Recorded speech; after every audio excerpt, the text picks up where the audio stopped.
하나님 아버지 감사합니다. 더운 날씨에도 우리를 지켜주시고 아버지 품에 품어주시어서 우리들이 말씀 가운데서 어떻게 하면 우리가 하나님의 뜻대로 살아갈 수 있을까 고민할 수 있는 마음을 허락하여 주시니 감사함을 드립니다.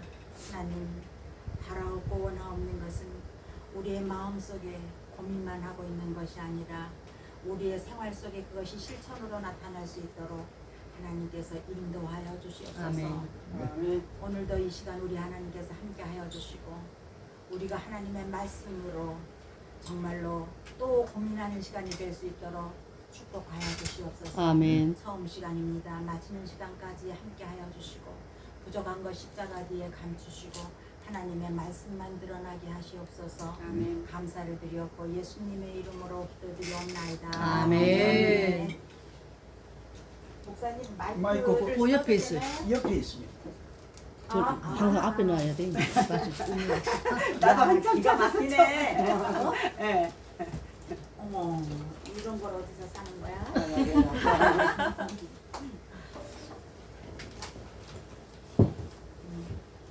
여러분 더운데 잘 지내셨어요? 네. 날씨가 많이 더워졌는데 지금 어저께는 조금 시원했던 것 같고 더운 여름을 건강하게 잘 보내기 위해서 우리가 운동도 하고 잘 먹고 또 말씀으로 충전을 받으면 잘 견딜 수 있으리라고 믿습니다. 네. 제가 말씀 하나 읽을게요. 여러분 듣기만 하세요. 네. 로마서 1장 1절로 4절 말씀입니다. 예수 그리스도의 종 바울은 사도로 부르심을 받아 하나님의 복음을 위하여 특정함을 입었으니 이 복음은 하나님이 선지자들을 통하여 그의 아들에 관하여 성경에 미리 약속하신 것이라. 그의 아들에 관하여 말하면 육신으로는 다윗의 혈통에서 나셨고 성결의 영으로는 죽은 자들 가운데서 부활하사 능력으로 하나님의 아들로 선포되셨으니 곧 우리 주 예수 그리스도라. 아멘. 아멘. 여러분들한테 한번 질문해 볼게요. 당신은 몇 시입니까? 당신은 몇 시입니까? 당신의 인생 시간은 몇 시입니까? 라는 거예요. 인생 시간을 풀타임으로 80년으로 볼 때에 우리가 100세 시대라고는 하지만 그 80이 넘어서까지 건강하게 살고 있는 사람들의 프로페스는 그렇게 많지 않다고 그래요. 그렇게 많지 않다고 그러고 네. 마이크 켰어요? 마이크 켰어요? 마이크 켠 거 같은데. 네. 좀 가까이 돼. 이제 가까이 켜진 돼. 거 그럼 잘 들려요? 네. 이제 이제 된 거 들려요. 같으죠? 네. 그런데 24시간은 1440분이라고 합니다. 근데 그것을 80년으로 나누면 10년은 3시간, 1년은 18분이라고 그래요. 자, 1년이 18분이라고 한다면 20대는 오전 6시에 해당한다고 그래요. 잠자리에서 일어나는 시간입니다. 30대는 오전 9시라 그래요. 출근의 시간이지요. 그래서 아주 열정의 상필대입니다. 출근을 하면서 오늘은 무슨 일이 일어날까? 오늘은 내가 무엇을 할까? 이렇게 열정에 차서 출근하는 그런 시간이라고 그래요. 그러면 50대는 오후 1시라고 하는 것입니다. 이제 오전 근무를 다 마치고 점심시간을 지난 다음에 이제 그 오후를 어떻게 보람있게 지낼 수 있을까라는 그런 찬란한 50대, 그것이 이제 50대라고 그래요. 그러면 60대는 몇 시일까요? 60대는 오후 6시라고 합니다. 이제 퇴근 시간이 다 된 거죠. 퇴근 시간이 다 된 거예요. 그래서 그러나 그럼에도 불구하고 이 60대는 아름다운 60대라고 얘기를 해요. 왜냐하면은 내가 이제 오늘 하루를 열심히 일을 해서 정말로 나에게 주어진 임무를 다 마치고 이제 퇴근을 하게 되는데, 여러분 퇴근을 하면 그냥 집에 들어가나요? 내가 퇴근해서 어떻게 살 수 있을까? 퇴근해서 무엇을 할까? 라는 이제 그 퇴근 후의 시간을 이제 생각을 하는 거예요. 이제 지금까지 하루 종일의 업무 시간은 어떤 규정에 매여 있고 규율에 매여 있고 이제 정말 그 회사에 돌아가는 대로 이렇게 살아야 되는 시간이었다고 하면 퇴근 시간 이후는 온전히 자유로운 나의 시간이라고 하는 거지요. 그래서 퇴근 후가 재미있다는 거예요. 그래서 60대 이후에 은퇴 계획을 세우라고 하는 것입니다. 퇴근 후에 계획을 세우라고 하는 거예요. 요즘 젊은이들은 야망이 많아서 퇴근 후도 그냥 어영부영 보내지 않아요. 퇴근하고 나서도 뭐 운동을 하러 간다든가 아니면은 뭐 언어 교육을 받으러 간다든가 이렇게 자기 나름대로의 어떤 시간을 정해 놓고 이제 그 퇴근을 보내거든요. 마찬가지로 퇴근 후에 우리는 어떻게 살아가야지 될까를 고민해 봐야지 된다고 하는 것입니다. 설계를 해 봐야지 된다고 하는 거예요. 자, 가장 훌륭한 꽃은 어떤 꽃일까? 꽃은 피울 때가 있다고 하는 것입니다. 내 인생의 최고 전성기는 어땠을까? 내가 지금까지 60년이면 60년, 70년이면 70년을 살아왔는데 이 70년의 삶을 살아오면서 나의 최고의 인생의 전성기는 언제였었을까? 어떤 사람은 30대라고 말을 할 수도 있겠고 어떤 사람은 40대라고 말을 할 수 있을 거예요. 그러나 또 어떤 사람들은 지금 이 순간이 가장 행복하고 지금 이 시간이 나에게 가장 정말 보람된 시간이다 이렇게 또 생각하는 분도 분명히 있을 거라고 하는 것입니다. 그래서 어떻게 살았느냐가 중요하고 어떻게 죽느냐 하는 것이 더 중요하다는 거예요. 그래서 66세부터 86세까지를 인생의 가장 전성기라고 한다고 하는 거예요. 예. 여러분 전성기인 줄로 믿습니다. 아멘. 그래서 먼저 피는 것이 가치 있는 것이 아니라 제때 피는 것이 중요하다고 하는 거예요. 예. 여호수아 18장 8절에 보면 그 사람들이 일어나 떠나니 여호수아가 그 땅을 그리러 가는 사람들에게 명령하여 이르되 그 땅으로 두루 다니며 그것을 그려가지고 내게로 돌아오라. 내가 여기 실로의 여호와 앞에서 너희를 위하여 제비를 뽑으리라 하니 이렇게 얘기를 하고 있습니다. 인간은 육체의 나이를 먹어서 늙는 것이 아니라 꿈을 상실할 때 늙는 거예요. 여호수아는 그 자기가 가지고 싶은 그 지역을 할당받고자 하는 지파들에게 너희들은 가서 그려가지고 오라는 거예요. 그 땅으로 두루 다니면서 그것을 그려가지고 내게 돌아오라는 거예요. 그리하면 여호와 앞에서 내가 너희들이 위하여 제비를 뽑겠다고 말씀을 하십니다. 그렇기 때문에 우리는 우리의 인생을 그려야 할 필요가 있다고 하는 거예요. 그것은 바로 우리가 꿈을 갖는다고 하는 것입니다. 갈렙을 보면 85세의 노장으로서 가나안에서 가장 고산지대인 그 헤브론에 도전하여서 함락시킨 사실을 우리가 너무나 잘 알고 있습니다. 이 산지를 지금 내게 주소서라고 85세인 갈렙은 얘기를 할 수가 있었던 거예요. 이것이 바로 85세 된 갈렙의 꿈이고 비전이었었다고 하는 것입니다. 복음을 받은 사람들은 자신이 어떤 환경에 처해 있든지 나이가 몇 살이든지 복음에 대한 갈망과 부담감을 가지고 살아가야지 한다고 되는 것이죠. 자, 그래서 우리의 인생은 30대였든 40대였든 60대였든 또 혹은 내가 70대였든 우리는 복음의 목표에 부합한 삶을 살아야 하기 때문이라고 하는 것입니다. 아멘. 복음은 뭐예요? 복음은 하나님으로부터 온 기쁜 소식입니다. 아멘. 이 복음이 곧 하나님의 아들 예수 그리스도라고 오늘 본문은 얘기를 하고 있어요. 예수님은 우리의 존재를 변화시키고 우리의 사역을 변화시키기 위해서 이 땅에 오신 하나님이시라고 하는 것입니다. 아멘. 자, 전도서에 보면 천하의 범사가 기한이 있고 모든 목적이 이룰 때가 있다라고 말씀을 하십니다. 그리고 하나님이 모든 것을 지으시되 때를 따라 아름답게 하셨다고 말씀을 하고 있어요. 이 때는 사계절을 표현할 때 쓰는 시즌이라고 하는 거예요. 시즌. 자, 농부가 아무리 아까 목사 설교하실 때 목사님이 어떤 그 결과가 있으려면 반드시 그 경과가 있어야지 된다고 말씀을 하셨는데, 농부가 아무리 애를 써도 가을이 오기 전에는 결코 추수할 수가 없습니다. 그러나 가을이라는 시즌이 와야 추수할 수가 있어요. 그러나 막상 가을이 왔는데도 추수할 준비를 해두지 않은 농부는 그 시즌을 망치게 되고 말 것이라고 하는 것입니다. 하나님은 우리가 인생을 살면서 성공하기를 원하세요. 그래서 때가 되면 우리들에게 축복의 시즌을 보내주십니다. 아멘. 살면서 적어도 저와 여러분이 몇 번은 하나님의 시즌이 우리의 인생을 스치게 되는 것을 느낄 수가 있었을 것입니다. 그러나 우리가 해야 할 그 어떤 노력과 준비를 해놓지 않았기 때문에 그 축복의 바람을 잡아타지 못하는 경우가 많이 있었다고 하는 거예요. 저도 지금까지 이렇게 살아온 인생을 뒤돌아보면은 미처 준비하지 못했기 때문에, 미처 캐치하지 못했기 때문에 하나님께서 주셨다고 생각되는 그런 소중한 기회들을 허망하게 날려버린 적이 있었어요.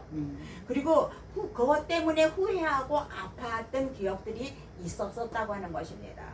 그런 생각들을 할 때마다 스스로 제가 제 머리를 쥐어박으면서 또 스스로 제 가슴을 치면서 왜 그랬을까? 왜 그때를 놓쳤을까? 그때 좀 잘했더라면, 그런 생각을 해보면서 후회하고 반문해보지만 이미 어때요? Too late. 너무 늦었어요. 너무 늦었어요. 그래서 놓쳐버린 시간을 안타까워하는 것입니다. 제가 요즘 성경을 읽으면서 그 이사야서의 말씀 한 구절에 큰 은혜를 받게 되었어요. 제가 한번 읽을 테니까 들어보세요. 이사야서 46장 3절로 4절 말씀입니다. 야곱의 집이여, 이스라엘 집에 남은 모든 자여, 내게 들을지어다. 배에서 태어남으로부터 내게 안겼고 태에서 남으로부터 내게 업힌 너희여, 너희가 노년에 이르기까지 내가 그리하겠고 백발이 되기까지 내가 너희를 품을 것이라. 내가 지었은즉 내가 업을 것이요 아멘. 내가 품고 구하여 내리라. 아멘. 이 46장 말씀은 이사야가 그 고레스에 의해서 바벨론의 포로에서 돌아오게 될 것을 예언한 내용입니다. 이사야는 바벨론이 섬기던 그 우상 벨과 느보는 고레스에게 침입을 받는 그들을 지켜주지 못할 거라고 하는 거예요. 그리고 오히려 사람들에게 무거운 짐이 될 거라고 얘기를 하고 있습니다. 그리고 그들이 섬기던 이들 신상은 다 넘어져서 더 이상 자기들을 섬기는 사람들의 구원이 되지 못하고 오히려 피곤한 짐승의 등에 실려서 옮겨지는 그런 무거운 짐이 되고 만다는 거예요. 그런데 우리가 믿는 하나님은 다르다고 하는 것입니다. 하나님은 이스라엘이 태어날 때부터 안고 다니고 업고 다녔다고 하는 거예요. 아멘. 실제로 이스라엘의 역사를 보면 하나님께서 이스라엘의 민족과 백성들을 구원해 내시고 안고 가시고 업고 가시는 경우가 얼마나 많았는지 우리는 알 수가 없습니다. 자, 이스라엘 백성들을 출애굽시켰을 때에 앞에는 홍해바다가 있고 뒤에는 애굽의 군대가 따라올 때에 하나님은 그들을 독수리 날개로 업고 홍해를 건너셨다고 말씀을 하고 있습니다. 사막의 그 메마른 땅을 지날 때에도 하나님께서는 그들이 상하지 않도록 하시고 그들을 안고 가시고 품어주셨다고 하는 거예요. 다니엘의 세 친구 사드락과 메삭과 아벳느고가 풀무불에 들어갔을 때도 하나님께서는 그들과 함께 하셨습니다. 그리고 다니엘이 사자굴에 들어갔을 때에도 하나님은 그들을 함께 안고 사자굴에 함께 들어가셨다고 하는 거예요.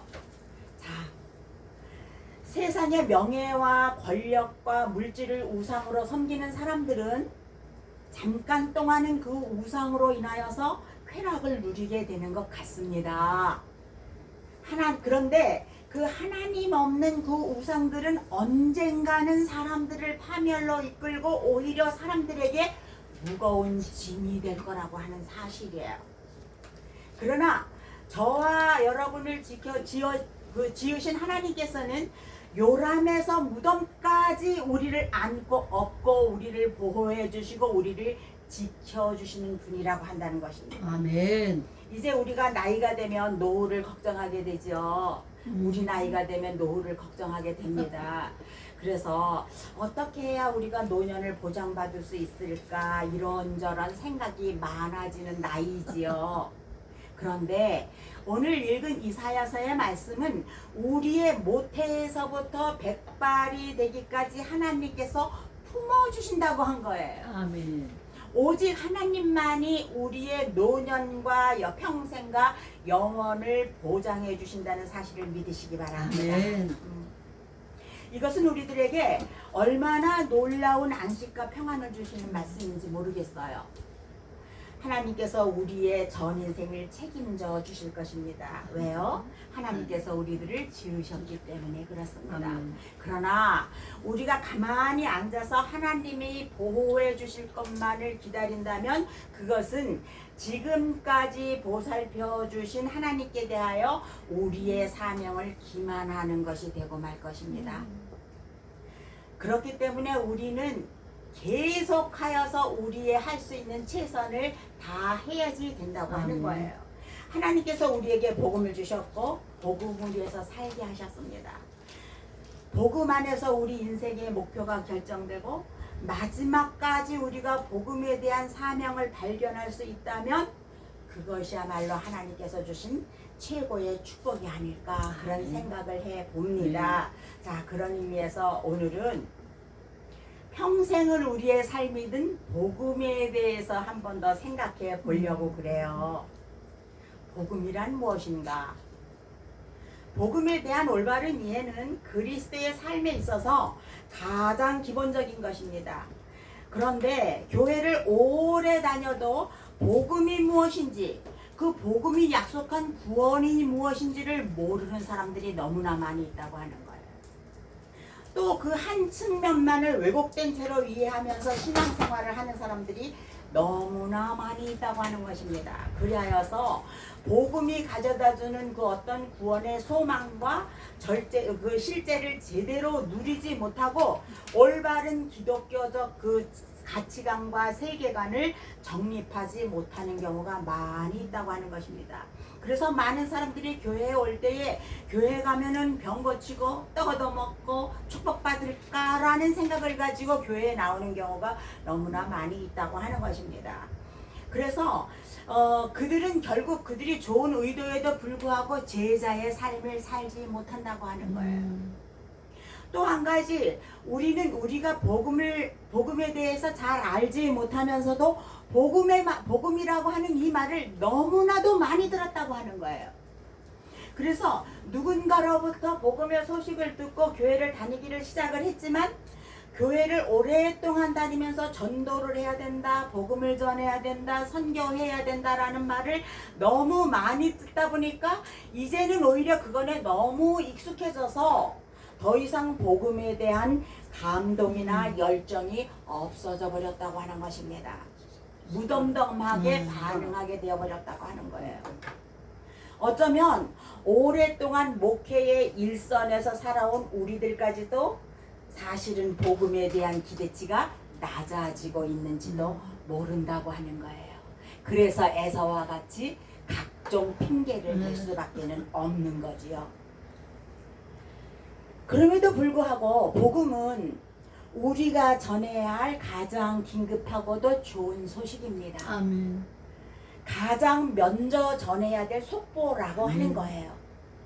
생생하게 살아 움직이는 복음의 능력에 대해서 우리는 다시 한번 생각해 볼 필요가 있습니다. 우리는 복음을 구속사적인 관점에서 생각을 해야지 돼요.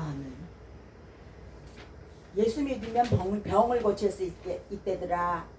예수를 믿으면 축복을 받는다더라 라는 그런 생각을 가지고 교회에 나온다면 그런 사람들은 교회에 그렇게 많이 나왔는데도 자기의 목적이 달성되지 않았을 때에 쉽게 교회를 떠나버린다고 하는 거예요.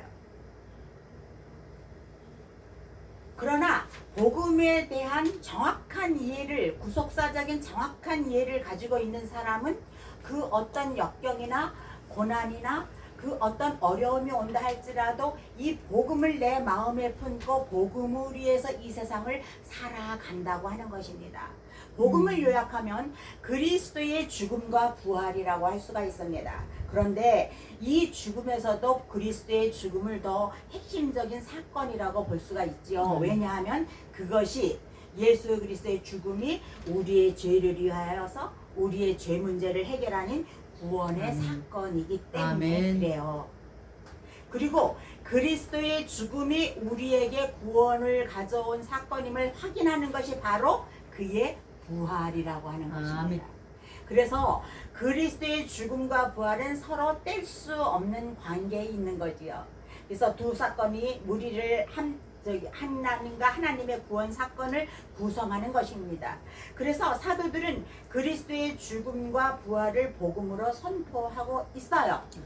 그리스도의 죽음과 부활이 바로 우리를 위한 창조주 하나님의 구원 사건이라고 하는 것입니다. 아멘. 그리고 그것을 선포하는 것이 구원의 소식, 곧 기쁜 소식, 좋은 소식이라고 하는 거예요. 자, 하나님이 사람을 창조하신 목적이 무엇인가? 무슨 사명을 주셨는가? 인간이 타락했다는 말씀은 무엇을 의미하는가? 인간이 타락했음에도 하나님께서는 구원을 약속하셨는데, 그리고 예수님을 통해서 이 일을 이루셨는데, 이것이 바로 복음이라고 하는 거예요. 이것이 우리의 가슴 속에 절절하게 새겨질 때에 우리는 이것을 또한 다른 사람들에게 나가서 얘기할 수 있다고 하는 것입니다. 타락한 존재, 문제가 있는 사람들이 예수 그리스도를 통하여서 새로운 존재로 변화하는 이 기쁜 소식을 우리는 복음이라고 아멘. 한다는 거예요. 하나님께서 우주 만물을 지으시고 맨 마지막으로 이 우주 만물의 주인인 사람을 창조하셨습니다. 사람 창조의 특징은 뭐예요? 제가 지난번에도 말씀을 드렸잖아요.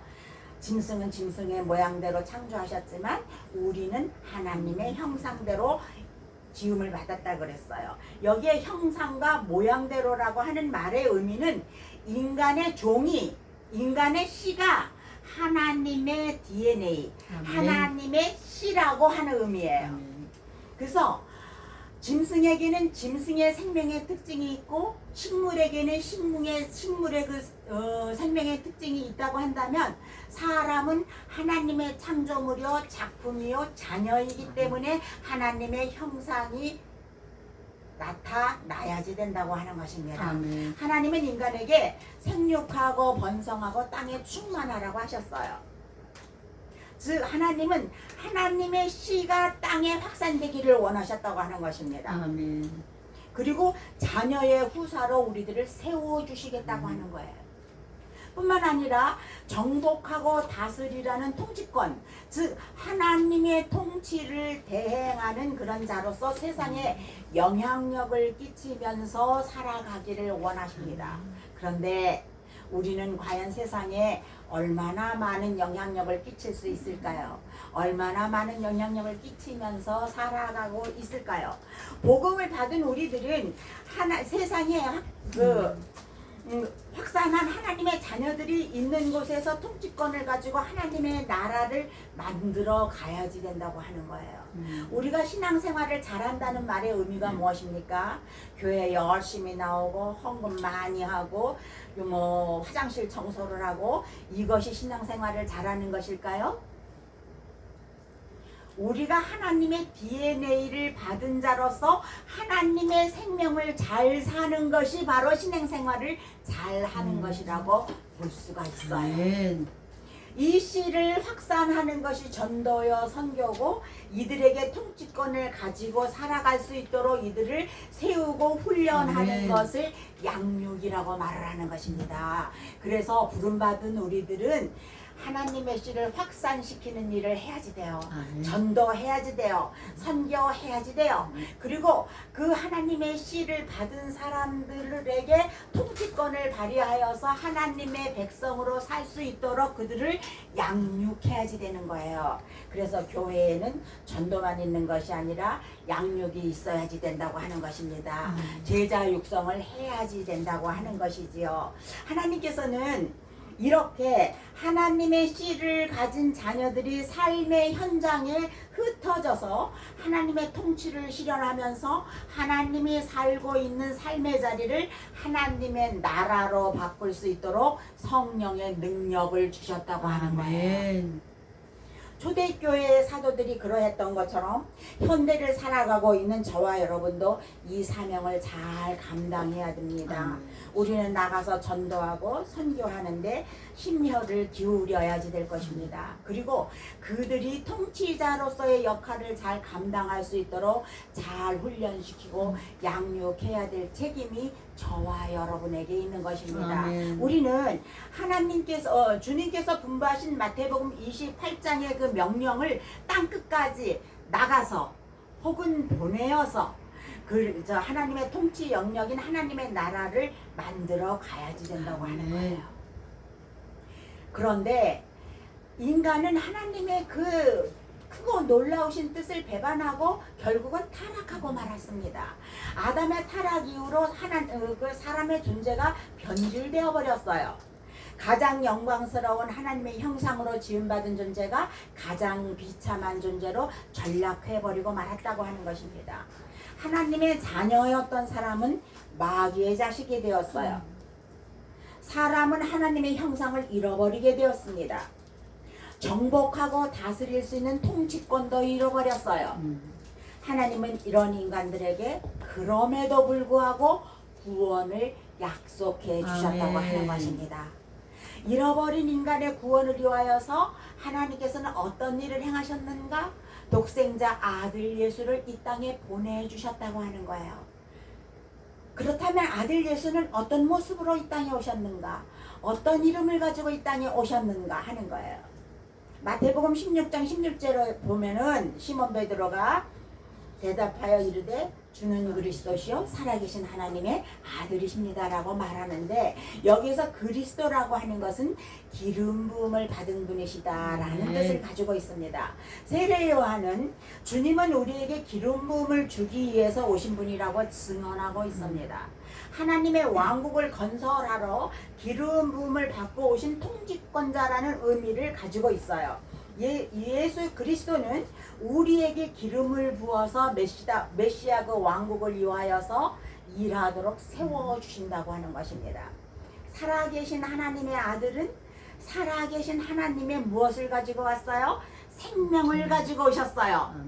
그래서 다시금 우리를 그 하나님의 형상으로 아들로 세우신다는 의미예요.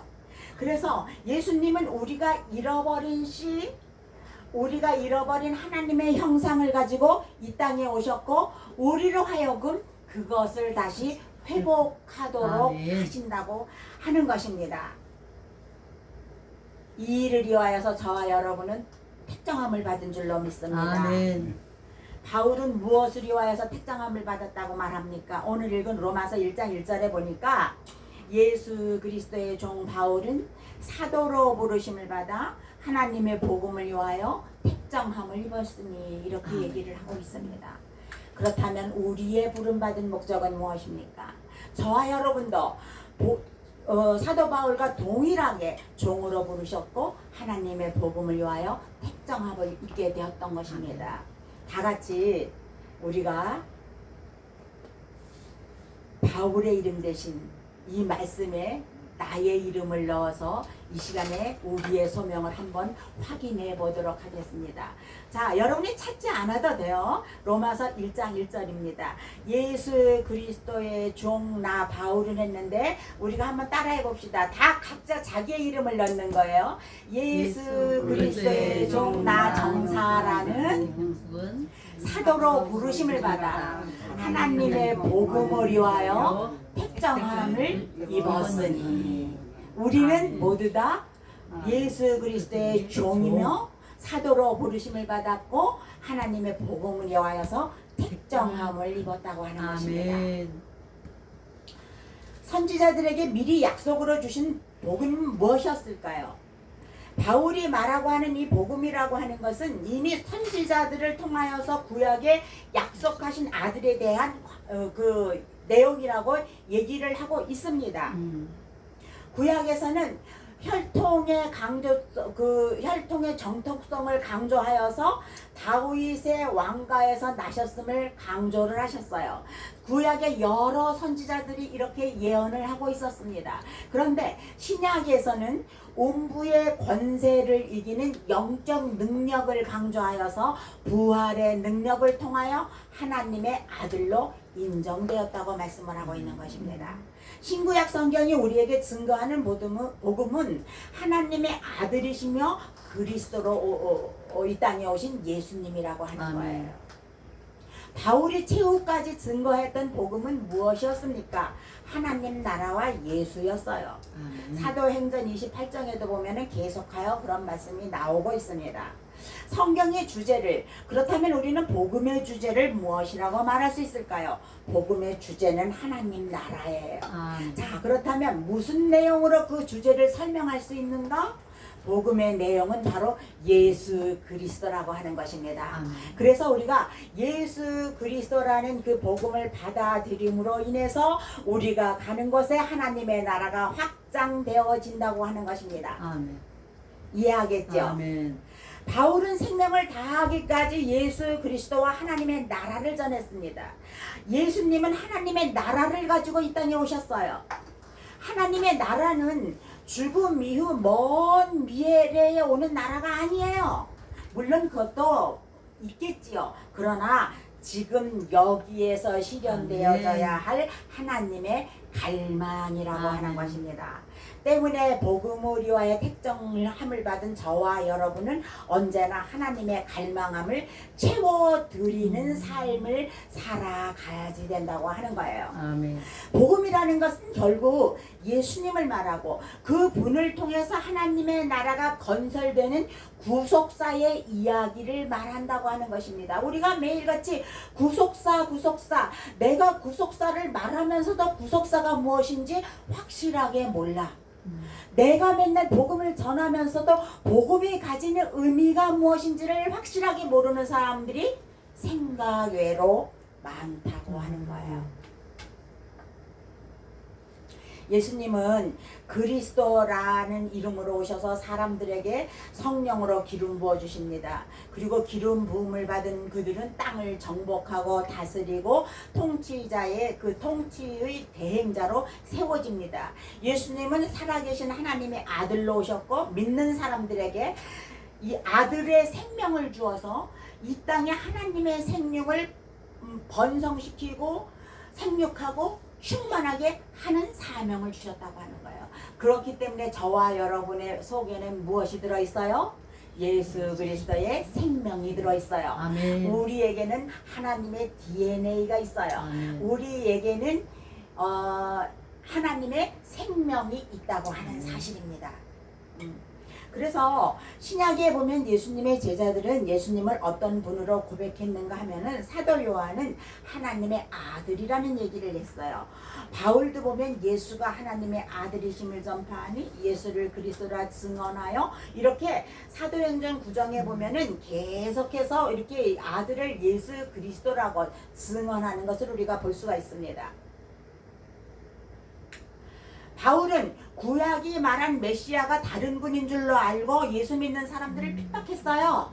그런데 다메섹으로 가는 도중에 특별한 경험을 통하여서 그분을 만나고 보니 나사렛 예수가 그들이 기다렸던 메시아였던 것을 깨닫게 되었습니다.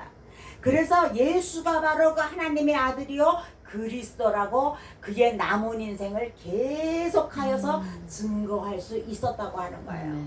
메시아를 통하여서 하나님의 나라가 건설된다는 것이 구약의 핵심이라고 하면 이 일을 통해서 예수님을 통해서 이루어졌음을 우리들이 알게 되고 우리도 그 예수가 그리스도요 살아계신 하나님의 아들이십니다라고 선포해야지 된다고 하는 것입니다. 내 안에 하나님의 씨가 들어옴으로 인해서 내가 하나님의 아들, 하나님의 후사가 되었고 삶 속에서 하나님의 나라를 실현하는 영향력을 보여줄 수 있어야지 된다고 하는 것입니다. 자, 베드로가 이런 신앙 고백을 했지요. 그 베드로가 한 신앙 고백에는 우리가 예수 그리스도가 어떤 분인가 하는 것이 너무나도 잘 들어 있습니다. 자, 한번 들어보십시다. 하나님이 천사를 통하여 계시하신 예수라는 이름은 그 뭐예요? 마태복음 1장 21절에 보니까 아들을 낳으리니 이름을 예수라 하라. 이는 그가 자기 백성을 그들의 죄에서 구원할 자임이라 이렇게 말씀을 하고 있습니다. 자기 백성을 그들의 죄에서 구원하기 위해서 아들 예수는 이 땅에 오셨어요. 그리고 임마누엘로 우리와 항상 함께 하고 있다고 하는 것입니다. 우리 안에 거하고 계시고 우리와 함께 동행하고 있다고 하는 거예요. 베드로가 주는 그리스도시여 살아계신 하나님의 아들이십니다라고 고백한 거기에 보면 예수라는 그 임마누엘이라는 그 뜻이 들어있고 그리스도 하나님의 아들이라는 그 의미가 들어있습니다. 그래서 그리스도는 사역을 의미하는데 기름 부음 받은 자의 그 기름 부음을 의미하는데 거기에는 바로 선지자와 제사장과 왕이라는 그 직분이 들어 있다고 하는 것입니다. 자, 교회를 이 신앙 고백 위에 건축하겠다는 말씀의 의미가 뭐예요? 교회라고 하는 것은 무엇입니까? 예수가 그리스도라는 분명한 사실을 가르치는 거예요. 예수가 그리스도, 예수는 우리를 구원하기 위해서 오셨고 그를 위하여서 그리스도 기름 부음을 받아 자라는 거예요. 이것을 교회에서 우리는 계속하여서 가르쳐야지 된다고 하는 거예요. 영생이라는 것이 무엇입니까? 영생은 오래 사는 게 영생이에요. 죽지 않고 계속하여서 사는 게 영생이에요. 영생이라고 하는 것은 하나님의 생명으로 살아가는 것이 바로 영생이에요. 아멘. 하나님의 아들의 생명으로 살아가는 것입니다. 그래서 우리는 하나님처럼 살아야지 된다고 하는 거예요. 그래서 우리는 우리의 후손들에게 어린애 아이 때부터 철학을 바꿔줘야지 된다고 하는 거예요. 너희들은 돈 많이 벌고 너희들은 이것을 전공을 해서 사자 들어가는 직업을 가져라 뭐 이런 거를 가르쳐 주는 것이 아니라 음부의 권세가 이기지 못하는 삶을 살아갈 수 있도록 가르쳐 줘야지 된다고 하는 거예요. 교회가 이 반석 위에 세워질 때에 천국 열쇠를 주십니다. 자, 우리 김영숙 목사님이 이 학교를 운영하고 있는 목적이 제가 물어봤거든요. 그랬더니 모든 분들의 신앙 재건축, 사명 재건축, 재건축이라는 말씀을 하시더라고요. 맞아요. 복음을 위하여서 우리는 생명이 있을 때까지 자신을 재정비해야 돼요. 날마다 재건축해야지 돼요. 그리고 할 수 있는 일을 찾아서 우리의 삶을 건설해 나가야지 된다고 하는 것입니다. 자, 그렇다면 교회가 하나님의 나라를 열 수 있는 방법이 무엇일까? 마태복음 16장 19절에 보면 내가 천국 열쇠를 내게 주리니 내가 땅에서 무엇이든지 매면 하늘에서도 매일 것이요 내가 땅에서 무엇이든지 풀면 하늘에서도 풀리리라 이렇게 말씀을 하고 있습니다. 하나님께서 아담과 하와에게 에덴 동산에서 살도록 하셨지만 그들은 범죄함으로 쫓겨나고 말았어요.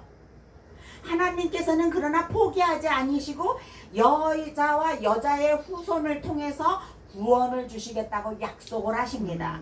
예수님은 천국을 가지고 오셨고 우리는 그 나라를 열어야지 된다고 하는 거예요. 교회는 사람을 초청하여서 구원을 받게 하고 성령으로 기름 부음을 받게 해야지 된다고 하는 것입니다. 아멘. 이것이 오늘날 교회의 사명이에요. 우리 앞에 우리 안에 거듭난 씨가 있어야지 되고 우리가 성령으로 기름 부음을 받아서 선지자와 제사장과 왕의 직분을 감당해야지 된다고 하는 것입니다. 그래서 교회는 구속사의 두 기둥으로 견고하게 서 나가야지 된다고 하는 거예요. 뭐예요? 씨와 통치권이에요. 자, 메시아의 왕국을 위하여서 하나님께서는 우리들에게 기름 부어 주실 것을 약속하셨습니다. 자, 기름을 부었다는 것은 뭐예요? 딜리버리 한다는 거예요. 자, 왕으로 세워졌던 그 다윗은 몇 번 기름 부음을 받았어요? 3번. 3번 기름 부음을 받았습니다. 그렇죠? 그 다윗은 기름 부음을 받을 때마다 그의 영역이 확장되었어요. 아멘. 사무엘상 16장 13절에 보면 첫 번째 기름 부음은 사무엘이 다윗에게 개인적으로 비밀스럽게 기름을 부었습니다. 이 일로 인하여 여호와의 신이 다윗에게 크게 감동을 주고 악기를 연주하면서 사울에게 있던 악신을 물리치고 믿음 충만한 삶을 살게 하셨습니다. 사무엘하 2장에 보면은 두 번째 기름 부음은 유다 사람들이 다윗에게 기름을 부어서 유다 지파의 왕으로 삼습니다. 아멘. 세 번째 사무엘하 5장에 보면 이스라엘 12지파의 모든 장로들이 다윗에게 찾아와서 이스라엘 전 지파의 왕이 되어달라고 하면서 그에게 기름을 붓습니다. 아멘. 마침내 다윗은 어때요? 통일 왕국의 왕으로 등극을 하게 됩니다. 여러분, 기름 부음을 받을 때마다 통치 영역이 확대되어지는 것을 볼 수가 있어요. 아멘. 그래서 우리도 계속해서 기름 부음을 받아야 됩니다. 성령의 충만함을 받아야 될 줄로 아멘. 믿습니다. 아멘. 우리가 성령의 충만함을 받고 성령으로 기름 부음을 받게 되면서부터 우리의 통치권은 점점 더 확장되어지는 거예요. 아멘. 자, 첫 번째는 한 지파의 왕이었습니다. 두 번째 유다 지파의 왕이었습니다. 세 번째는 통일 지파의 왕이 되었던 것입니다. 그래서 계속해서 기름 부음을 받음으로 인해서 통치의 확장이 이루어졌다고 하는 것입니다. 여러분도 성령의 기름으로 충만하게 아멘. 기름 부음을 받아서 여러분들의 남은 삶 속에 정말로 그 복음의 확장의 그 영토가 아멘. 넓어지기를 축원합니다. 아멘. 주님이 그리스도의 이름으로 오신 의미는 무엇일까요? 이 그리스도는 메시아라고도 하는데 기름 부음 받은 자라는 뜻입니다. 예수님은 그리스도라는 이름으로 오셔서 성령 세례를 베푸신다고 세례 요한은 증언을 하고 있습니다. 성령과 불로 세례를 베푸셨다고 말하고 있어요. 자, 그러면 우리가 기름 부음을 받으면 어떤 사역을 감당해야지 될까라는 거예요. 그리스도의 삼중직과 우리가 감당해야 할 사명과는 어떤 연관이 있을까요? 자, 웨스터민스터 소교리 문답서에 보면 그리스도는 우리의 구속자로서 무슨 직무를 수행하시나라는 질문이 있어요. 여기에 보면 선지자, 제사장, 왕이라고 대답을 하고 있습니다. 칼빈은 기독교 강요 2권에서 삼중직을 설명하면서 이 세 직책이 거룩한 기름 부음과 관련이 있다고 강조를 하고 있습니다. 메시아 또는 그리스도라는 이름 자체가 기름 부음을 받았다는 의미를 가지고 있을 뿐만 아니라 실제로 기름 부음을 받는 것은 세 직책이라고 하는 거예요. 그 첫 번째가 뭐예요? 선지자 직책이에요. 선지자의 직무는 성령과 말씀을 통해서 하나님의 뜻을 우리에게 계시하는 것입니다. 그래서 우리는 그 일을 감당하기 위해서 말씀을 전파해야지 된다고 하는 거예요. 복음 전하고 가르치는 일은 선지자가 하는 선지자적인 일입니다. 우리는 날마다 교회에서 선지자적인 일을 행하고 있지요. 우리가 가장 먼저 해야 할 일은 복음을 전하는 일이에요. 아멘. 두 번째, 제사장직입니다. 이 제사장 직분은 하나님의 백성들을 위해서 희생의 제사를 드리고 하나님과 화목하고 교통하게 하는 직분이에요. 하나님과 원수되었던 관계를 화목케 하는 직분이라고 하는 것입니다. 예수 그리스도께서는 자신의 백성들의 죄들을 위한 화목과 지속적인 중재의 사역을 수행하심으로써 제사장의 직무를 수행하셨습니다. 자신을 희생제물로 드림으로써 우리의 범죄를 도말해 주신 거예요. 하나님이시고 인간이신 그리스도의 자기 희생은 단번에 드려짐으로써 완전한 구속사역을 성취하셨다고 하는 아멘. 것입니다. 그렇기 때문에 우리도 이 일을 감당해야지 되는 거예요. 아멘. 내 안에 하나님께 대한 풍요로움이 없다고 한다면 죄인을 보석으로 우리가 품을 수 없습니다. 그 대제사장이 에봇 흉패를 가지고 12지파를 품었던 것처럼 우리도 우리한테 맡겨주신 그 양들이 어떤 죄를 저질렀건 어떤 약점과 어떤 허물이 있건 간에 그들을 품고 기도하는 사명이 우리에게 있다고 하는 거예요. 아멘. 그리고 그들로 하여금 하나님께 나아가게 해야지 된다고 하는 것입니다. 이것이 바로 제사장이 감당해야 할 거룩한 중보의 직분이라고 하는 거예요. 우리들이 이 중보의 직분을 잘 감당할 수 있어야 되리라고 봅니다. 아멘. 자, 세 번째 무슨 직분이에요? 왕의 직분이에요. 왕의 직분은 하나님으로부터 통치권을 위임받아서 나라를 다스리는 그런 어떤 직분입니다. 이 땅에서 왕 노릇하는 어때요? 사탄의 권세와 대항하면서 하나님의 백성들을 보호하고 돕는 직분이에요. 아멘. 왕은 나라의 대표예요. 백성들을 도와주는 자입니다. 사람을 돕는 일은 치유와 긍휼과 격려와 위로와 능력 사역과 살리는 일로 나타나게 되지요. 그래서 제사장은 백성들의 영혼을 마음에 품고 사는 사람들이에요. 하나님께 백성들을 중보하는 자예요. 신약 시대에는 우리를 어때요? 왕 같은 제사장이다라고 얘기를 하고 있습니다. 이 그리스도의 삼중직은 단순히 우리가 그분의 사역을 이해하는 거로 그쳐서는 안 돼요. 지난번에 제가 말씀을 드렸잖아요. 예수님께서 이 땅에서 오셔서 하신 일이 무엇이라고요?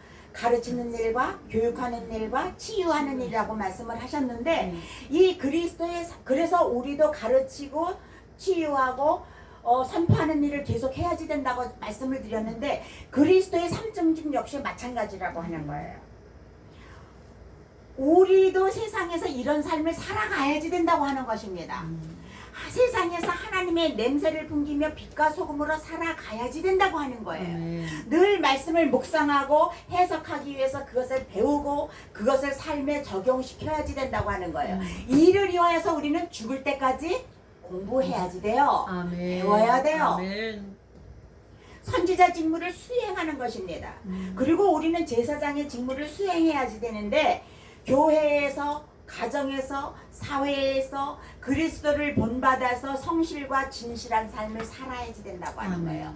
뿐만 아니라 우리에게 맡겨진 많은 양들에게 이런 삶을 살도록 우리가 격려해 줘야지 된다고 하는 거예요. 위로해 줘야 된다고 하는 거예요. 용기를 주어야지 된다고 하는 것입니다. 왕의 직무를 수행해야지만 됩니다. 세상의 법을 무시하지 말고 세상이 바르게 진행되도록 우리가 활동해야지 된다고 하는 거예요. 우리가 성령 세례를 받은 자라고 한다면 선지자 직분과 제사장 직분과 이 왕의 직분을 능히 해낼 수 있으리라고 믿습니다. 이 일을 잘 행하기 위해서 우리는 계속하여서 공부해야지 되고 계속하여서 성령의 기름 부으심을 받아야지 돼요. 아멘. 다른 사람들을 격려하고 지지하고 도와서 살리는 일을 해야지 돼요. 아멘. 하나님께서 우리들에게 기름을 부으시고 우리들에게 하나님의 나라를 어떻게 하셨어요? 부탁하셨어요. 아멘. 하나님께서 부탁하신 일을 우리는 해드려야만 되는 아멘. 것입니다. 이 일을 위하여 저와 여러분을 사도로 부르셨어요. 아멘. 복음을 위하여서 택정해 주셨다고 하는 사실입니다. 아멘. 주여. 예수님은 우리의 모델이에요. 아멘. 우리는 예수님처럼 살아가야지만 됩니다. 우리는 하나님의 아들답게 살아야지 돼요. 기름 부음 받은 자로 살아가야지 된다고 하는 거예요. 선지자로, 제사장으로, 왕으로 하나님의 나라를 세우며 영향력을 끼치며 살아가야지 된다고 하는 것입니다. 그리스도가 삼중직을 행하셨던 것처럼 우리도 우리에게 주어진 이 직분을 해내야지 되는 거예요. 우리가 예수님처럼 메시아의 나라를 건설하는 그런 메시아적인 삶을 살도록 돕기 위하여서 주님은 하나님의 아들로 그리스도로 우리들에게 찾아오셨다고 하는 것입니다. 여러분, 그리스도의 직분과 사명은 저와 여러분에까지 흘러왔어요. 그러면 그것이 어디까지 흘러가야지 될까요? 그것은 또한 땅끝과 만물까지 만밀이 회복되는 곳까지 하나님의 나라가 회복되는 곳까지 흘러가야지 된다고 하는 것입니다. 저와 여러분을 통하여서 이것이 흘러가게 되기를 아멘. 바랍니다. 아멘. 재생산돼야 돼요. 아멘. 재건축되어야 돼요. 아멘. 전달되어야 돼요. 아멘. 딜리버리 되어야지 된다고 아멘. 하는 것입니다. 이것이 전달되지 않고 흘러가지 않고 내 속에만 있다면 아무런 소용이 없어요. 그것은 오히려 내 속에서 정말로 혼란을 가져오고 썩는 물이 되고 말 것입니다. 그렇기 때문에 우리는 계속해서 흘려 보내야지 된다고 아멘. 하는 거예요. 자, 여러분, 우리가 처음 사명을 받았을 때 우리 가슴 속에는 하나님을 위해서라면 생명까지도 내놓겠다는 신실한 믿음과 열정이 있었습니다. 그렇지 않아요? 그래서 우리는 주먹 불끈 쥐고서 눈물의 찬송을 불렀지요. 푸른 바다 나서니 몸 어디든지 가오리다. 괴로우나 즐거우나 주만 따라 가오리니. 어느 누가 막으리까 죽음인들 막으리까. 어느 누가 막으리까 죽음인들 막으리까. 저도 20대 초반에 삼각산에 올라가서 두 손 번쩍 들고 하나님 앞에 이 찬송을 얼마나 많이 불렀는지, 눈물을 흘리면서 불렀고 때로는 그냥 가슴이 벅차서 불렀고, 정말로 때때로 이 찬양을 부르면서 그렇습니다. 하나님, 나는 아골골짝 빈들에도 가겠습니다. 소돔 같은 거리에도 가겠습니다. 이러면서 정말로 불렀어요. 종기 영광은 오로지 주님 홀로 받아주시옵소서. 멸시천대 십자가는 제가 지고 가겠습니다라고 그냥 삼각산에 올라가서 새벽 4시까지 그 김장비닐 하나 뒤집어 쓰고 앉아서 불렀던 시절이 있었습니다. 근데 지금은 어때요? 그 열정이 다 사라지고, 때때로는 애서와 같이 핑계대면서, 때때로는 정말로 나 자신의 형편과 나 자신의 환경을 바라보면서 하나님, 아골골짝에는 못 가겠습니다. 하나님, 소돔 같은 거리에는 못 가겠어요. 제가 감당할 수가 없을 것 같아요. 이제 이렇게 되어버렸단 말이에요. 그런데 이제 우리가 목회 그 끝자락에 선 우리에게 아직도 그 꿈이 우리의 삶 속에서 희망과 환상으로 나의 가슴을 설레게 하고 있는가? 어때요? 목사님 어때요? 설레고 계십니까? 설렙니다. 아멘. 아멘입니다. 아멘으로 대답하시니 정말로 감사해요. 나는 지금 그 꿈을 향해서 돌진하고 있는가? 아, 저는 조금 자신이 없을 때가 있어요. 솔직히 말해서. 사도 바울은 이 꿈을 성취하기 위해서, 붙잡은 사명을 이루기 위해서 표대를 향하여서 달려간다고 얘기를 하고 있습니다. 그런데 우리는 어떤가요? 우리의 꿈은 계속되고 있습니까? 우리가 나이가 들었다고 하여서 우리의 꿈이 달라져서는 안 돼요. 그죠? 우리가 복음을 위해서 택장합을 입을 사람들이라면 우리의 그 사명은 우리가 죽을 때까지, 우리가 하나님의 나라로 이사가는 그날까지 우리의 가슴 속에서 열정으로 불타야 된다고 하는 거예요. 아멘. 그런데 지금 우리의 속에 가만히 보면, 은퇴 후, 퇴근 후 나는 어떻게 살지?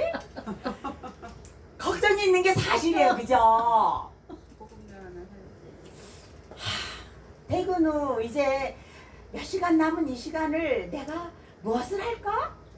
그런데 거기에 희망보다는, 거기에 열정보다는 근심과 걱정과 이런 것이 더 많이 우리의 가슴을 채우고 있다는 사실이에요. 그런데 어때요? 아까 이사야는 우리가 태에서 나면서부터 백발이 될 때까지 우리를 책임져 주시겠다고 말씀을 하고 있습니다. 아멘. 이 말씀을 믿으시기 바랍니다. 아멘. 다만 은퇴 후에 다가올 변화를 받아들이고 우리가 거기에 대처하는 그런 자세가 있어야 될 것이 확실해요. 그것 때문에 우리는 더 공부하고 준비해야지 되고 자신의 노후를 위한 노력을 해야 될 필요가 있다고 하는 것입니다. 뭔가 다양한 영역에서 은퇴 후 삶이 우리를 위해서 준비되어 있을 것을 저는 분명히 믿어요. 아멘. 우리의 기도와 노력과 믿음으로 우리는 그것을 발견하고 쟁취할 수 있어야지 된다고 하는 것입니다. 그런데 기억해야지 될 것은 그 기준선은 항상 어때요? 예수 그리스도라고 하는 거예요. 아멘. 그 기준선은 항상 복음이라고 하는 것입니다. 아멘. 우리에게 맡겨진 소명과 복음을 위해서 우리는 마지막까지 최선을 다해야 될 것입니다. 이제 저와 여러분을 위해서, 복음을 위해서 우리는 어떻게 제2의 내 인생을 설계해야 될 것인지 비전을 품어야 될 줄로 믿습니다. 아멘. 말 그대로 재건축이에요. 아멘. 퇴근 후 나의 시간 속에 퇴근 후 나는 무엇을 할까? 퇴근 후에 맛있는 음식을 먹으러 갈까? 에휴, 퇴근했으니까 그저 피곤한데 집에 가서 잠이나 잘까? 이거보다는 보다 적극적이고 보다 진취적인 계획을 우리는 할 수 있어야 된다고 아멘. 믿습니다. 왜? 우리 속에는 하나님의 생명이 살아있기 때문에, 아멘. 우리 속에는 하나님의 씨가 있기 때문에, 아멘. 우리 속에는 하나님의 DNA가 있기 아멘. 때문에 네. 그 하나님의 삶을 우리가 살아드려야 된다고 하는 것입니다. 퇴근 후 나의 시간 속에 나를 향한 하나님의 기대는 무엇이 있을까? 내가 알고 싶은 일은 무엇인가? 그 일을 가지고 어떻게 하나님의 영광을 돌릴 수 있을까? 나는 세상에 어떤 영향력을 끼치는 사람이 되고 싶은가? 그리고 10년 후 혹은 20년 후 나의 모습은 어떻게 변했을까? 우리는 이것을 늘 가슴에 아멘. 품고 살아야지 된다고 하는 것입니다. 아멘. 비전을 갖고 산다고 하는 것은 바로 우리 인생의 북극성 같은 그런 목표와 좌표를 가진다는 거예요. 모든 것이 변하는 세상이지만 하나님의 자녀들은 불변하는 북극성과 같은 그런 별, 예수 그리스도의 미래의 좌표를 삼고 살아가야지 된다고 하는 것입니다. 미래에 대해서 불안하고 답답할수록 엎드려서 그분께 기도하시기 바랍니다. 아멘. 말씀을 펼쳐놓고 그분의 목소리를 들으시기 바랍니다. 아멘. 3분만 더 할게요. 지금 40분인데 어디 가서 내 인생이 어떻게 될까 예언받기를 원하지 마세요. 네. 어디에 가서 누구로부터 다른 말씀을 듣기를 원하지 마세요. 말씀을 펼쳐놓고 말씀 안에서요 그분의 말씀을 들으시기를 바랍니다. 아멘. 미래를 설계하면서 열심히 노력하는 우리들에게 예수님은 이렇게 격려하십니다. 내가 너를 떠나지 아니하며 버리지 아니하리라. 아멘. 비전을 가지고 열심히 노력하다가 지쳐서 흔들리는 사람들에게 예수님은 또한 이렇게 말씀하십니다. 오직 나를 앙망하는 자는 새 힘을 얻으리니 독수리가 날개치며 올라감 같을 것이요 다른 박질하여도 곤비하지 아니하겠고 걸어가도 피곤하지 아니하리로다. 어디로 가야 할지, 내 노후를 어떻게 해야 할지, 미래에 대한 불안감에 쌓여 있는 사람들에게 주님께서는 내 멍에를 메고 나를 따르라고 말씀하십니다. 오로지 주님만이 주님께서 주신 그 멍에를 우리가 쥐고 우리가 세상이 주는 그 어떤 것들은 우리가 다 주님 앞에 내려놓으시기를 바랍니다. 하나님과 함께라면 미래는 가볼만 합니다. 아멘. 여러분 하나님께 함께라면 우리의 퇴근 후의 시간들은 아직까지도 찬란하게 빛이 나고 있는 줄로 아멘. 믿습니다. 하나님의 사람은 비전의 사람, 꿈꾸는 사람입니다. 아멘. 꿈을 꾸는 사람은 꿈을 이루기 위해서 부단히 준비하고 치열하게 살아가야지 되는 것입니다. 하나님이 주신 비전이야말로 오늘 내게 땀 흘려서 능력을 다듬게 하는 원동력이 된다고 하는 사실을 믿으시기 바랍니다. 오늘 우리는 좋은 소식, 복음을 우리에게 주신 그 하나님을 찬양하면서 복음을 전하는 자로 살아가야 할 책임이 있습니다. 우리가 복음을 위해서 살아갈 때에 음부의 권세가 이기지 못할 능력도 또한 함께 주신다는 사실을 여러분들이 기억하시기를 바랍니다. 그래서 우리의 남은 생애가 복음을 위하여서 보다 활짝 꽃피울 수 있는 저와 여러분의 생애가 되시기를 바랍니다. 자, 빌립보서 4장 13절 내게 능력 주시는 자 안에서 내가 모든 것을 할 수 있는, 우리 다 한번 해보십시다. 시작. 내게 능력 주시는 자 안에서 내가 모든 것을 할 수 있느니라. 아멘. 우리는 능력 주시는 하나님 안에서 모든 것을 할 수 있게 될 줄로 분명히 아멘. 믿습니다. 하나님 아버지 은혜와 사랑을 감사합니다. 하나님께서 우리들을 사랑하셔서 만세전에 우리를 택하여 주시고 복음을 인하여서 택정함을 허락하여 주시고 우리들로 하여금 복음 전하는 자로 인도하여 주시고 붙들어 주시고 지금까지 사용하여 주신 거 생각할 때 감사함을 아멘. 드립니다. 하나님 아버지, 우리가 하나님 나라에 가는 그 순간까지 복음을 위해서 살도록 정말 부르심을 받았으니 부름받은 자로서의 그 사명을 망각하지 않게 하시고 넘어지지 않게 하시고 쓰러지지 않게 하시고 아버지 하나님이여 정말로 실족하지 않게 하시고 우리가 날마다 복음을 위하여서 새로운 꿈을 꿀 수 있도록 우리 하나님께서 우리들에게 희망과 능력과 건강과 모든 환경을 허락하여 주시옵소서. 감사를 드렸고 예수님의 이름으로 기도드리옵나이다. 아멘. 아멘. 하나님께 영광의 박수입니다.